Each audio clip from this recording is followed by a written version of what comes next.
After the passing of Sultan Mehmed II, the healer of a fractured empire, the Ottoman throne once again faced uncertainty. It was the year 1421. The scars of civil war were still fresh. The shadow of Timur's destruction still lingered, and enemies gathered at every frontier. Onto this fragile stage stepped a youth of only 18, Murad II. He would inherit not a golden crown, but a storm. A pretender waited in the wings, the Byzantines plotted from Constantinople, and the Christian kingdoms of Europe prepared to march beneath the cross. Yet against all odds, this young sultan would endure. Through rebellion and crusade, through moments of abdication and reluctant return, he would hold the empire together. His reign was not of dazzling conquest, but of resilience that prepared the way for the greatest triumph yet to come. This is the story of Murad II, 1421 to 1451. The sultan who stood as a bridge between survival and destiny, and whose steadfast rule ensured that the Ottoman dream would live on. In the spring of 1421, the air in Edirne was heavy with anticipation. The Ottoman court, still carrying the scars of civil war, gathered to witness the coronation of a boy who would soon be called sultan. His name was Murad, the son of Mehmed I, and he was only 18 years old. The empire he inherited stretched across Anatolia and the Balkans, but its foundations were still fragile, threatened by rebellion from within and hostility from without. The Ottoman dynasty was barely 2 decades removed from its greatest catastrophe, the defeat at Ankara in 1402, when Timur's armies had shattered Bayezid I and cast the empire into chaos. It had taken years of bloodshed, diplomacy, and fragile reconciliation for Mehmed I to reunite the fractured lands. Now, as Mehmed lay dead, the question echoed across the palaces and marketplaces. Could his son carry the weight of this empire? Chroniclers describe Murad as tall and lean, with a thoughtful demeanor. His eyes, dark and steady, betrayed both his youth and his awareness of the immense responsibility thrust upon him. From an early age, he had been trained not only in the arts of war but in the subtleties of governance, how to manage restive beyliks in Anatolia, how to negotiate with Christian princes in the Balkans, how to hold together an empire that was as diverse as it was ambitious. But ascension to the throne in the Ottoman world was never a simple ceremony. It was a call to arms, an invitation to conspiracy, and a test of legitimacy. Within days of his coronation, letters poured into Edirne. Some were messages of loyalty, sent by vassals eager to assure the new sultan of their obedience. Others were less welcoming. Whispers of rebellion, threats of betrayal, and foreign envoys offering alliances to his rivals. The Byzantine emperor in Constantinople, ever cunning and opportunistic, immediately sought to exploit the uncertainty, plotting to support pretenders who could destabilize Murad's rule. The Ottoman court itself was not free of intrigue. Janissary officers, viziers, and provincial governors weighed the abilities of this young sultan. Was he merely the shadow of his father, or could he prove himself a leader in his own right? Murad's first acts as sultan were cautious but deliberate. He ordered prayers across the empire for stability, signaling continuity with his father's legacy. He visited mosques, receiving blessings from the ulama, reinforcing his legitimacy in the eyes of the faithful. Yet even as these rituals unfolded, enemies gathered at the frontiers. The throne of Murad II was not to be a seat of peace. It was a battlefield of survival. In the streets of Edirne, common folk whispered of the uncertain days ahead. Merchants worried about disrupted trade. Farmers feared new taxes. Soldiers anticipated war. The Balkans simmered with unrest. Hungary and Venice watched closely, testing the young sultan's resolve. And in Anatolia, rival beyliks still dreamed of independence. It was in this crucible of expectation and danger that Murad II began his reign. His story is not one of immediate triumph, but of constant testing. He would face rebellion, betrayal, and crusade. He would suffer defeats and savor victories. And through it all, he would emerge not as a brilliant conqueror, but as a ruler of endurance, one who carried the empire safely to the threshold of its greatest age. For now, in the spring of 1421, the empire held its breath. The boy had become sultan, but the world would soon discover what kind of Sultan Murad II would be. When Murad II first placed the imperial seal upon his hands, the empire was already trembling. The ink upon his coronation documents had barely dried when a voice rose in rebellion, a voice that claimed to be his uncle, Mustafa Chalebi. This man, remembered by chroniclers as Duzmis Mustafa, false Mustafa, presented himself as the rightful heir to the Ottoman throne. His claim was not born in isolation. It was nurtured and financed by the Byzantine Emperor Manuel II Palaeologos, who saw in the young Murad an opportunity to fracture the empire once more. The rebellion was swift, spreading like wildfire through Rumelia. Byzantine ships ferried Mustafa and his allies across the straits, and within weeks, the pretender had drawn support from restless Anatolian lords and opportunistic Balkan princes. It was a dagger aimed directly at Murad's heart. For the young sultan, this was the first great test, not only of his authority, but of his very survival. Murad did not hesitate. Though inexperienced in years, he commanded the loyalty of the Janissaries and the support of seasoned viziers who had served his father. With the discipline of his army, he marched against the pretender. Chroniclers described the campaign as harsh and relentless, with winter winds cutting across the soldiers' faces as they crossed the frozen lands of Thrace. Yet the will of the Sultan never faltered. When the two forces finally clashed, Murad's discipline triumphed over treachery. Mustafa's followers deserted him, and he was captured.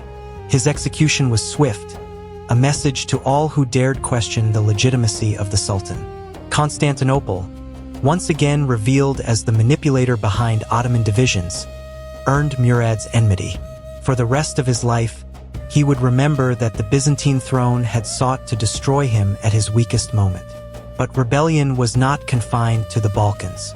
In Anatolia, the Karamanids, ever restless, stirred once more. Their ruler, emboldened by Murad's youth, launched incursions into Ottoman lands. Murad marched east, asserting his authority with the sword. Though the campaign was long and costly, it reaffirmed Ottoman dominance in central Anatolia. These early challenges forged Murad's character. The boy who had been crowned in anxiety now stood hardened by fire. He understood that his throne was not cushioned by velvet but sharpened by steel. From this crucible, Murad learned a lesson that would shape his reign. The empire's strength lay not only in the sword, but in the careful balance of loyalty. Turks, Greeks, Albanians, Slavs, all lived beneath the crescent banner, and their allegiance had to be managed with both firmness and restraint. Murad also began to reform his army. He strengthened the Janissaries, expanding their role as the Sultan's personal guard and as the disciplined spearhead of Ottoman campaigns. He secured new Timar lands, fiefs granted to cavalrymen in exchange for military service, ensuring that the Sipahis, the backbone of the Ottoman cavalry, remained loyal to his cause. In this delicate balance of infantry and cavalry, faith and pragmatism, Murad laid the foundations of a war machine that could stand against the might of Europe. Meanwhile, in the court of Edirne, Murad projected an image of continuity. He upheld the Islamic traditions of his father while listening carefully to the counsel of his viziers. Though still young, he demonstrated a talent for patience. Where hot-headedness might have provoked reckless wars, Murad often chose timing and caution. He did not yet seek conquest, he sought consolidation. And yet, even as Murad shored up his throne, the empire remained vulnerable. Venice prowled along the coasts. Hungary eyed the Balkans with suspicion. The Byzantine emperor, though cowed for the moment, continued his plotting within the walls of Constantinople. The Ottomans were strong but not invincible. Still, Murad's early victories secured something more precious than territory: legitimacy. No longer could rivals dismiss him as a mere boy unfit for the throne. He had crushed a pretender, defied Byzantium, and restored order in Anatolia. The empire, though surrounded by enemies, once again had a sultan who would not bend. The stage was set for what would come next. The Balkans would soon blaze with crusades, Europe would march under the cross, and Murad would find himself not only defending his throne, but defending the very existence of the Ottoman world. The Balkans had long been the crucible where the fate of empires was decided. And for Sultan Murad II, The Balkans became both battlefield and proving ground. From the moment he secured his throne, the Christian kingdoms of Europe looked upon his youth not as a promise, but as an opportunity. Hungary, Venice, and the papacy whispered of alliances. Serbia and Wallachia shifted loyalties like reeds bending with the wind. In this fragile balance, Murad inherited an empire not only surrounded by enemies, but targeted by the great idea that had haunted Europe for centuries: the Crusade. In 1443, the King of Hungary, the Ladislaw III of Poland, and the brilliant General John Hunyadi launched what would be remembered as the Long Campaign. Their armies marched deep into Ottoman lands, fueled by papal encouragement and promises of eternal reward. Villages were burned, towns sacked, mosques desecrated. The Christian armies swept forward with frightening speed, and for the first time in years, the Ottoman heartland trembled. Murad, weary of endless bloodshed and perhaps searching for peace, made a decision that shocked his court. He abdicated. In 1444, he left the throne to his young son, Mehmed, retreating into semi-retirement in Manisa. Chroniclers tell us he longed for spiritual reflection, perhaps hoping to end his life in prayer rather than war. But history would not allow him such rest.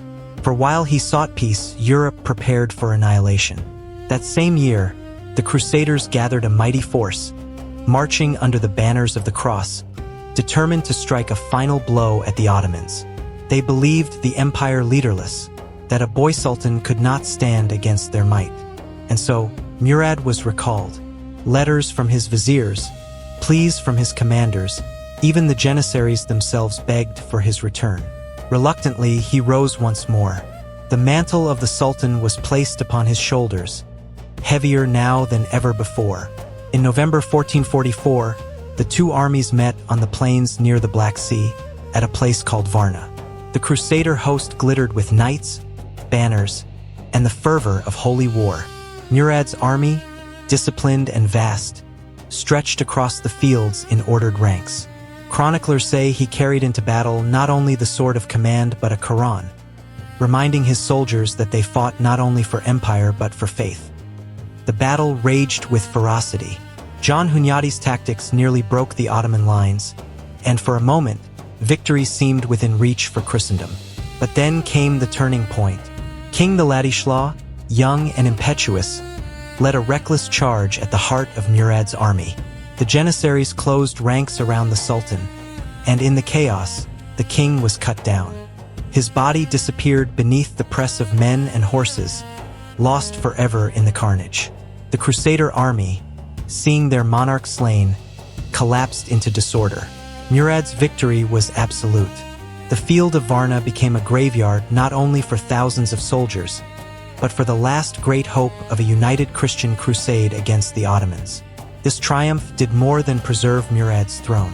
It secured Ottoman dominance in the Balkans for generations. No longer would the Ottomans be seen as a fragile frontier power. They were now a permanent presence in Europe, feared and respected in equal measure. Yet Murad did not emerge from Varna intoxicated with glory. Chroniclers describe him as subdued, even melancholy. The victory was necessary, but it weighed heavily on his soul. He had returned from retirement to bathe the fields in blood, and though he had triumphed, he remained haunted by the burden of kingship. Still, the empire was transformed. The victory at Varna proved that the Ottomans were not a temporary force but a dynasty with endurance. The Balkans would never again be free of their shadow. For Murad, this was the defining chapter of his reign. Not expansion for expansion's sake, but survival. Victory rested from the very brink of destruction. When the clash of swords quieted and the echoes of Varna faded, Sultan Murad II turned his gaze inward. He had won battles, but he understood better than most that an empire could not survive on war alone. If the Ottomans were to endure, their foundations had to be secured through politics, faith, and the careful weaving of diverse peoples into a single imperial fabric. The Ottoman court in Edirne, the imperial capital at the time, became more than a seat of power. It was a stage upon which alliances were made, loyalties tested, and faith affirmed. Murad surrounded himself with viziers of experience, many of whom had served his father. These men, drawn from both Turkish nobility and the Divsum system that produced brilliant administrators, helped guide the empire through the labyrinth of governance. Murad understood that legitimacy in the Ottoman world rested upon two pillars: dynastic authority and religious sanction. He therefore cultivated close ties with the ulama, the scholars of Islamic law. Their sermons reinforced his rule as divinely guided, their fatwas legitimized his wars, and their presence at court reassured his Muslim subjects that their sultan ruled not by ambition alone, but by the will of God. In return, Murad endowed mosques and madrasas, ensuring that knowledge and piety flourished under his reign. Yet Murad was not blind to the diversity of his empire. In the Balkans, Orthodox Christians, Catholics, Jews, and Muslims lived side by side. Murad upheld and expanded the millet system, allowing communities to govern themselves in matters of faith and personal law. To Christian subjects, this tolerance stood in sharp contrast to the often rigid demands of their European rulers. To the Sultan, it was not merely kindness, it was strategy. An empire of many peoples could not be bound by force alone. It required a delicate balance of respect and pragmatism. Still, the Sultan walked a narrow line. On one hand were the frontier warriors, the Ghazis, who clamored for constant war against Christendom. On the other were the scholars and statesmen, who counseled consolidation and piety. Murad managed both with quiet resolve. He launched campaigns when necessary to satisfy the warriors, but he also cultivated long periods of internal stability, allowing trade to flourish and cities to grow. Religion was central to Murad's own life. Chroniclers describe him as devout, often retreating to moments of prayer, his lips murmuring verses of the Quran. He founded charitable endowments, supported the poor, and encouraged the teaching of Islamic law. Yet his piety was practical as well as personal. Faith was a unifying banner, binding Turks, Albanians, Bosnians, and Anatolian Muslims under a shared identity. Murad also proved a master of diplomacy. He signed treaties with Venice when it served Ottoman interests, brokered truces with Hungarian lords, and even engaged with the Byzantine emperors despite their past treacheries. To Murad, diplomacy was another weapon, less dramatic than the sword, but no less vital. Each treaty bought time, secured borders, and allowed the empire to strengthen for future challenges. In Edirne's halls, envoys from distant courts marveled at the Sultan's ability to combine stern authority with measured grace. He was not a ruler of flamboyant gestures, but of steady presence. His words carried the weight of someone who understood that the Ottoman Empire was more than territory. It was an idea, a vision of continuity between East and West, Islam and Empire. Politics and religion in Murad's reign were not separate strands, but threads woven into a single cloth. He ruled as both sultan and servant of faith, as warrior and statesman. His court projected power but also order. His reign, though marked by war, revealed an empire learning to govern itself as more than a frontier kingdom. And so, as the 15th century advanced, the Ottomans stood firm, not merely as conquerors, but as rulers of a diverse and enduring world. The seeds Murad planted in politics and religion would bear fruit long after his death, enabling his son, Mehmed II, to take the empire to heights unimaginable. But before that destiny unfolded, Murad still had much to face. Moments of calm, yes, but also crises that would test his resilience once more. While Murad II's reign is often remembered for battles and treaties, history is not written only on the fields of war. It is also carried in the rhythm of daily life, in the bricks of mosques, the voices of merchants, and the prayers of peasants beneath the crescent moon. Under Murad, the Ottoman world grew quieter in some years, steadier, and in those moments, culture and daily life began to take deeper root. In the city of Bursa, once the first Ottoman capital, artisans thrived. Silk weaving workshops produced fabrics that shimmered with color, traded along caravan routes stretching toward Persia and beyond. Edirne, the capital of Murad's court, blossomed as a cultural center. Its markets bustled with Greek merchants, Jewish traders, Turkish farmers, and Balkan craftsmen, all haggling under the same vaulted roofs. The empire, though young, had become a crossroad where worlds converged. Architecture reflected this transformation. Mosques commissioned during Murad's reign rose with domes inspired by Byzantine forms yet crowned with Islamic grace. The Usi Serafeli Mosque in Edirne, built during his rule, became a masterpiece of Ottoman architecture.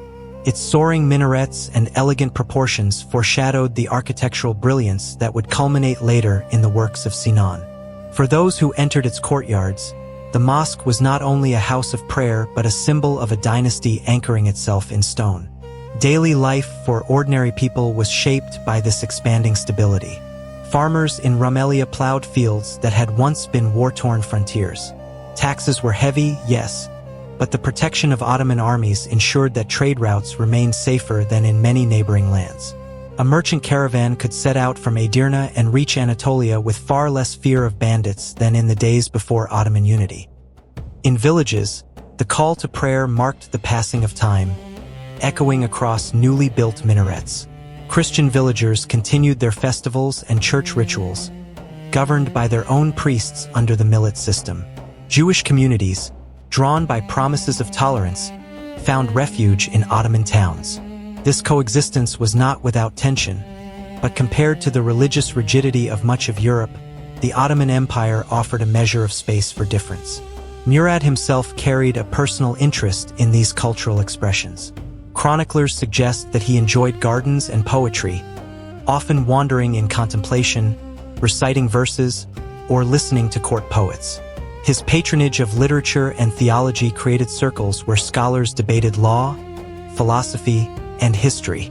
The Sultan, though not flamboyant, embodied the role of a ruler who understood that power must be balanced by the cultivation of the mind. Music filled the halls of Edirne.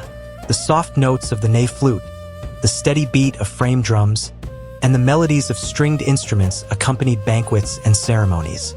These sounds carried not only entertainment but identity, weaving together the influences of Anatolia, Persia, and the Balkans into something distinctly Ottoman. Education, too, took root. Madrasas flourished, teaching Quranic studies, law, and the sciences.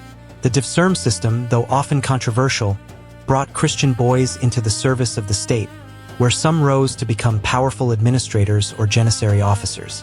This system, harsh in its demands, also created a new elite bound directly to the Sultan, a cultural as well as political transformation.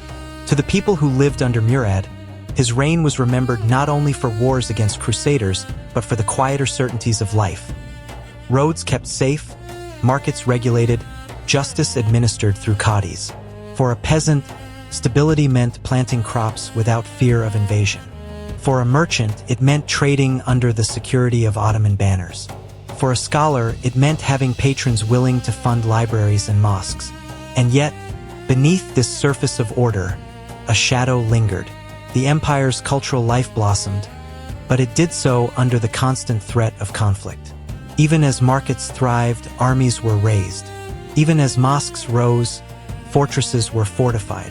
This duality, sword and book, prayer and war, defined Murad's reign. Still, his years on the throne left an imprint beyond the battlefield. The mosques of Edirne, the poetry recited in court, the markets where Greeks and Turks traded side by side. These were as much Murad's legacy as the victories at Varna. He was not only the Sultan of soldiers, but of artisans, farmers, poets, and merchants who lived and worked under the shadow of his rule. For in the end, empires are not sustained by battles alone. They endure when the daily lives of their people, however modest, find continuity amidst the storms of history. And under Murad II, for a time, that continuity was secured. Even as mosques rose and markets bustled, the reign of Murad II was never free from turbulence. The empire he ruled was vast and diverse, but it was also fragile, held together by the strength of his will and the loyalty of his armies. In the later years of his reign, Murad faced crises that revealed not only the vulnerability of his throne, but the humanity of the man himself. The most dramatic of these crises came with his abdication in 1444. Exhausted by years of war, worn down by campaigns against Hungary, Venice, and the Karamanids, Murad longed for peace. He stepped aside in favor of his son, Mehmed, a boy of just 12. It was a decision unprecedented in Ottoman history, a sultan voluntarily relinquishing the throne while still alive. Some called it wisdom, others weakness. Murad retreated to Manisa, seeking the quietude of prayer and reflection. He devoted himself to spiritual pursuits, walking in gardens, reciting verses of the Quran, and withdrawing from the tumult of politics. Yet even in retirement, the empire could not escape his shadow. Mehmed II, though brilliant beyond his years, was still a child, untested, and the empire's enemies saw their chance. When the Christian coalition launched its crusade at Varna, the Ottoman viziers pleaded with Murad to return. At first, he resisted. Chroniclers say he told them, "You have a sultan. I am only a dervish." But history does not bend to personal wishes. The empire's survival demanded his return. And so Murad rode once more, taking command and crushing the Crusaders at Varna in a victory that secured the dynasty's survival. Yet the crisis was not over. After Varna, Murad once again tried to leave power to Mehmed, but the empire's grandees, particularly the Janissaries, insisted he remain. They feared instability, and they feared a boy's ambition. For Mehmed, this was a bitter lesson in patience. For Murad, it was a reluctant acceptance that his duty was not yet complete. The years that followed saw renewed struggles. The Karamanids in Anatolia continued their provocations. Venetian fleets harassed the Aegean coasts. In the Balkans, John Hunyadi launched fresh campaigns, leading to the fierce battle at Kosovo in 1448. There, on the very plains where his grandfather Bayezid had once faced disaster, Murad again confronted Europe's might. The battle was brutal, but Murad's forces held firm. Once more, the Ottomans emerged unbroken, their banner still flying above the bloodied fields of the Balkans. But victories did not bring Murad peace. His health began to decline. Chroniclers describe him as increasingly weary, burdened by headaches and illness. The weight of years in armor, the endless campaigns, and the loneliness of power carved deep lines into his face. In his court at Edirne, he still received envoys and issued commands, but his eyes were often described as distant, fixed on something beyond the concerns of daily rule. By 1451, Murad sensed that his end was near. In the final months of his life, he withdrew further into prayer, seeking forgiveness for the blood he had spilled and the burdens he had carried. He died in Edirne, leaving the throne at last to his son Mehmed, this time for good. Mehmed would soon storm into history as Mehmed the Conqueror, the man who captured Constantinople and reshaped the destiny of empires. Murad's death was mourned quietly but deeply. He was not remembered with the fiery glory of his son, nor the foundational reverence of Osman. Instead, he was recalled as the Sultan of Endurance, the man who kept the empire alive through storm after storm. His reign was one of resilience rather than brilliance, of survival rather than conquest. Yet without his steady hand, the Ottoman dream might have shattered before it could bloom into greatness. And so, in the twilight of his years, Murad passed from this world. His story reminds us that not all rulers are destined for dazzling triumphs. Some are called to guard the empire through its most vulnerable hours, to hold the line until the dawn of a new age. Murad II was such a man, a ruler who carried the burden of survival, and by doing so ensured the empire's future. When the body of Sultan Murad II was laid to rest in Edirne in 1451, an empire paused to reflect. The man who had worn the crown for 3 decades left behind no grand title of conqueror, no dazzling city captured that would echo through the ages. His reign was quieter, steadier, yet no less essential. For without Murad, there would have been no Mehmed the Conqueror, and perhaps no Ottoman Empire to endure for centuries more. Murad's legacy is one of endurance. He came to power as a boy of 18, thrust into a world of conspiracies, false pretenders, and hostile neighbors. At the very dawn of his reign, he faced rebellion funded by Byzantium. Later, he bore the crushing weight of crusades that sought to drive the Ottomans out of Europe forever. Yet through it all, he held the empire together. He fought not for glory alone, but for survival. And in survival, he achieved greatness. His victories at Varna, 1444, and Kosovo, 1448, stand as testaments to his resilience. At Varna, he shattered the last great crusading coalition of the Middle Ages, proving that the Ottomans were no passing frontier power but a permanent force in Europe. At Kosovo, he reaffirmed that the Balkans would remain under Ottoman influence for generations. These were not conquests of new empires, but confirmations of permanence. Murad's quiet but powerful gift to his successors. Politically, Murad strengthened the twin pillars of Ottoman rule, the sword and the law. He consolidated the Janissaries into the disciplined backbone of his armies. He expanded the Timar system, ensuring loyalty among cavalrymen. And he deepened the empire's partnership with the ulama, embedding Islamic legitimacy into Ottoman governance. At the same time, his continuation of the millet system allowed Christians and Jews to live under their own faiths, binding a diverse population through pragmatism rather than force. This balance, faith and tolerance, authority and flexibility, was Murad's art of rule. Culturally, Murad left behind monuments that still stand today. The UC Sarafeli Mosque in Edirne, with its unprecedented minarets and harmonious design, foreshadowed the architectural brilliance of later Ottoman centuries. His patronage of poetry, scholarship, and music enriched court life, while his commitment to education ensured that madrasas continued to shape future generations.